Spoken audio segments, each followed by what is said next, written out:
1,81,769 उमेदवारांनी अर्ज दाखल केलेले आहेत। त्यामुळे पुण्यामध्ये भरतीसाठी मोठी स्पर्धा आहे।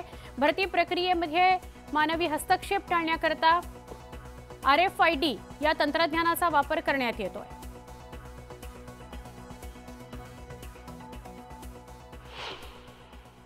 आजपासून राज्यभरात पोलीस भरतीची प्रक्रिया सुरू झालेली आहे। आता आपण पुण्यातील शिवाजीनगर पोलीस ग्राउंडवरती आहोत। इथेही सकाळी 7 पासून ही भरतीची सगळी प्रक्रिया सुरू आहे। आपण पाहतो गोळा फेक असेल, इकडे उंची, वजन, छाती सगळे म्हणजे प्रत्येक गोष्ट कुठल्याही मानवी हस्तक्षेपाशिवाय होते। आपल्यासोबत DCP सर आहे, भरतीचे प्रमुख रोहिदास पवार साहेब, स्वागत तुमचं न्यूज 18 लोकमतमध्ये।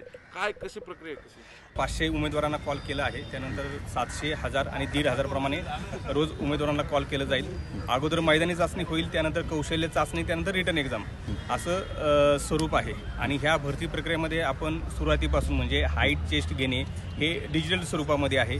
त्यानंतर त्यांचं बायोमेट्रिक थंब इम्प्रेशन घेणे, त्यानंतर जे 1600 मीटर रन आहे हे RFID द्वारे घेत आहे आणि जे शॉर्टपुट आहे ते पण लेझर बीमचा वापर करून घेत आहोत। त्यामुळे ह्या पूर्ण भरती प्रक्रियेमध्ये तंत्रज्ञानाचा पूर्णपणे वापर करून कुठेही मानवी हस्तक्षेप होणार नाही आणि भरती प्रक्रिया पूर्णपणे पारदर्शी राबवली जाईल। ह्या दृष्टीने ज्या उपाययोजना करणे आवश्यक आहे त्या दृष्टीने भरती प्रक्रिया राबवली जात आहे। भरती प्रक्रियेमध्ये आपण पूर्ण तंत्रज्ञानाचा वापर केलेला आहे आणि याच्यामध्ये कुणालाही हस्तक्षेप करण्यास वाव नाही, त्यामुळे कुणीही कुणाच्या भूलथापांना बळी पडू नये।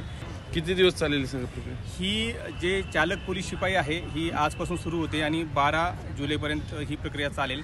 आणि त्यानंतर जे कारागृह शिपाई आहे त्यासाठी सुद्धा 1,10,000 अर्ज आहेत आणि ती पण भरती प्रक्रिया जवळपास पुढचे 2 ते 2.5 महिने चालेल। म्हणजे बघा, हे आजपासून जरी भरती प्रक्रिया सुरू झाली असली तरी 2 ते 2.5 महिने प्रक्रिया चालेल। प्रत्येक दिवसाचा स्लॉट ठरवून दिलेला आहे, मुलांनी त्या स्लॉटनुसारच यायचं, त्यामुळेच आपल्याला इथं गर्दी दिसत नाही।